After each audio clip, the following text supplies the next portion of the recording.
कोकण भेटत असं हे मंदिर आहे.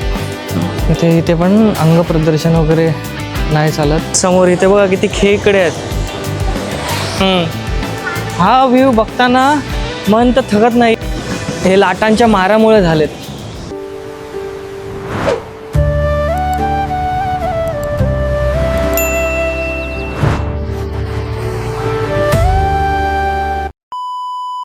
आता हरिहरेश्वरला आलोय. हा तिकडे तिकडे घळ आहे, तिकडे जायला लागतं. हरिहरेश्वर पार्किंगला आलोय.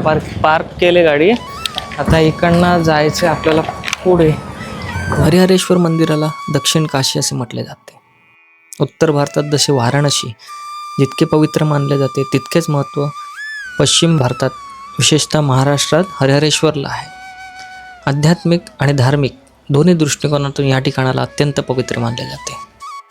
हरिहरेश्वर हे गाव ब्रह्मगिरी, विष्णुगिरी, शिवगिरी आणि पार्वती या 4 टेकड्यांच्या कुशीत वसलेले आहे. यामुळे या परिसराला देवघर किंवा देवाचे निवासस्थान असे म्हटले जाते.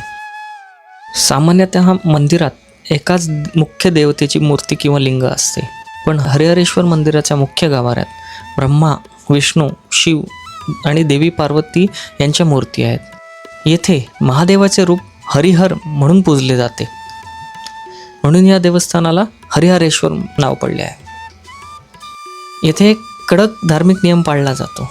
मुख्य हरिहरेश्वर मंदिरात जाण्यापूर्वी भाविकांना जवळच्या असलेल्या काळभैरव मंदिराचे दर्शन घ्यावे लागते. काळभैरव या क्षेत्राचे रक्षक मानले जातात. इतिहासाचा विचार केला तर हे मंदिर मराठा साम्राज्याचे मुख्य प्रधान म्हणजे पेशव्यांचे कुलदैवत आहे.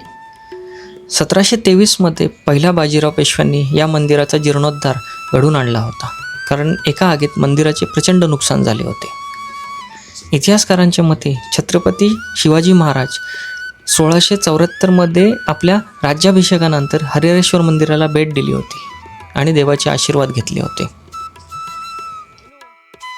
या मंदिराचे सर्वात मोठे वैशिष्ट्य म्हणजे मंदिराच्या मागून जाणारा समुद्र प्रदक्षिणा मार्ग.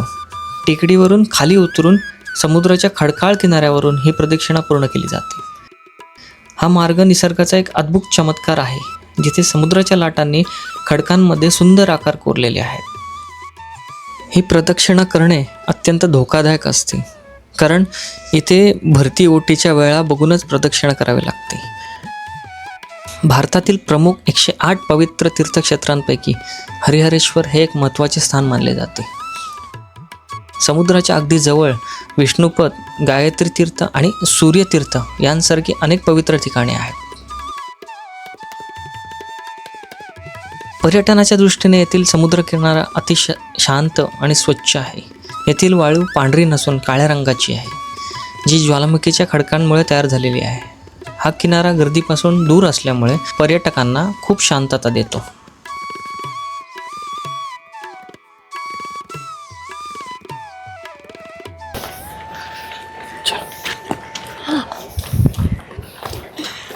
आपण थोडं पुढे पोहोचलो.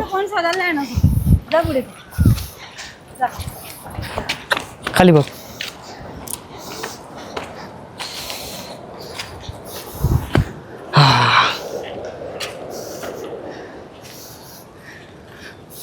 चंगू आलाय, मंगू मागणं येते. आता आपण घळीजवळ आलोय आणि तुम्हाला व्ह्यू दाखवतो. व्ह्यू हा बघा व्ह्यू. हे बघा, आता आपल्याला खाली उतरायचं आहे आणि खालना व्ह्यू दाखवतो. आपण इथे ड्रोन शॉट्स पण घेणार आहोत.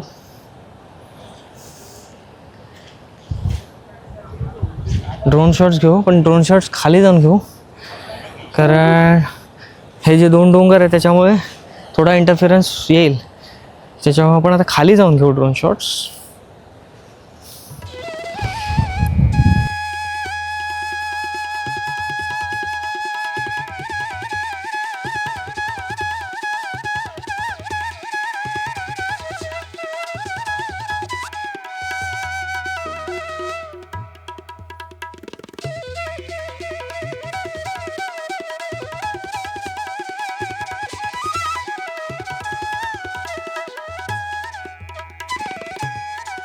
आत्ता इथे आलोय आणि हे बघा कोकण. तिकडे लाटा बघा कशा येतात. आता उधाण येते हे बघा. हा आणि हे बघा समोर इथे बघा किती खेकडे आहेत.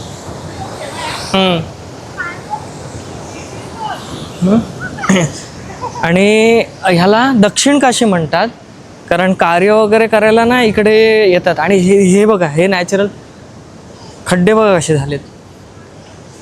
हे सगळे हे लाटांच्या मारामुळे झालेत. हा बघा एक खेकडा. हे बघा खूप सारे खेकडे आहेत. आता आपण इथे ड्रोन शॉट्स घेतोय कारण वारा बऱ्यापैकी ज्या घळीमध्ये मध्ये थांबलेलो होतो म्हणजे तिथे थांबलो होतो तिथे वारा होता पण इथे वारा नाही. त्याच्यामुळे ड्रोन शॉट्स एक नंबर येणार आहेत नो डाऊट. कारण हा व्ह्यू हा व्ह्यू बघताना मन तर थकत नाही आहे पण जो वरतून शॉट्स येणार आहे तो एक नंबर येणार आहे. कारण फ्लाय करायच्या आधीच मला वाटते की हा जो शॉट्स येणार आहे ना तो एक नंबर येणार आहे. आता तुम्ही ड्रोन शॉट्स एन्जॉय करा बघा कसं वाटतं.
लाटांचा तो थरार आणि समुद्राची ही शांतता, निसर्गाच्या कुशीत हरवून जाण्याची जी मजा आहे ती कशातच नाही. निसर्गाची ही रूपं बघून मन थक्क होतं.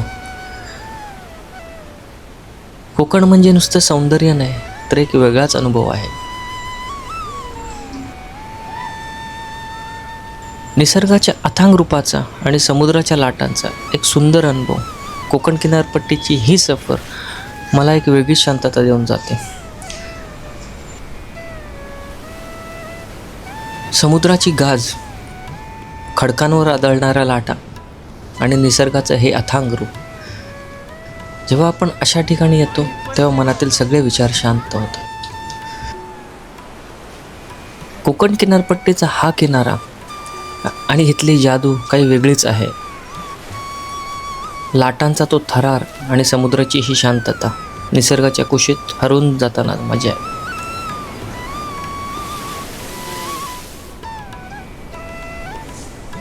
दिवसभराच्या थकव्यानंतर समुद्राच्या काठावर बसून मावळणारा सूर्य पाहणे, या सुखाची तुलना कशाचीच होऊ शकत नाही. कोकण तुम्हाला कधी रिकाम्या हाताने पाठवत नाही.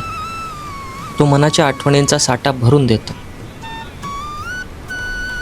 तुम्हाला ही आपली कोस्टल राईड आवडली असेल तर मला नक्की कमेंट करून सांगा. आणि हा व्हिडिओ आवडला असेल तर नक्की लाईक करा, शेअर करा आणि सबस्क्राईब करा आपल्या चॅनलला अशा नवीन व्हिडिओसाठी.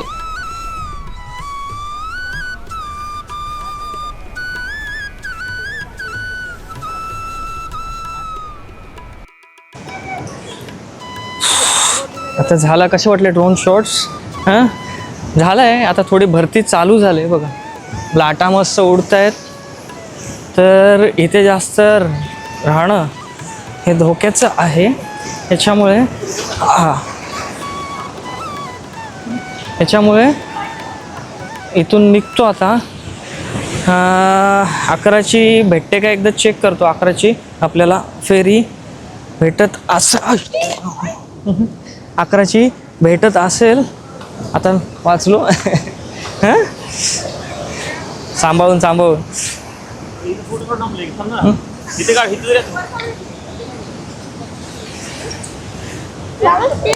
वॉटरप्रूफ आहे. काय वॉटरप्रूफ आहे. वॉटरप्रूफ आहेत पण बाबा इथे शेवाळ आहे ना भरपूर. वॉटरप्रूफ आहे लगेच सटकता. हां सटकत नाही पण तिथे शेवाळ होती भरपूर. तुला पकडायच्या नादात माझा पाय सटकला असता. आता निघतोय बघू 10:30 11ची भेटली तर, नाही तर मग 12ची पकडू. आलोय आता मंदिर बघून आलोय. त्याच्यानंतर घळीला गेलेलो. ड्रोन शॉट कसे वाटले आणि फोटोज काढले तिथे थोडेफार.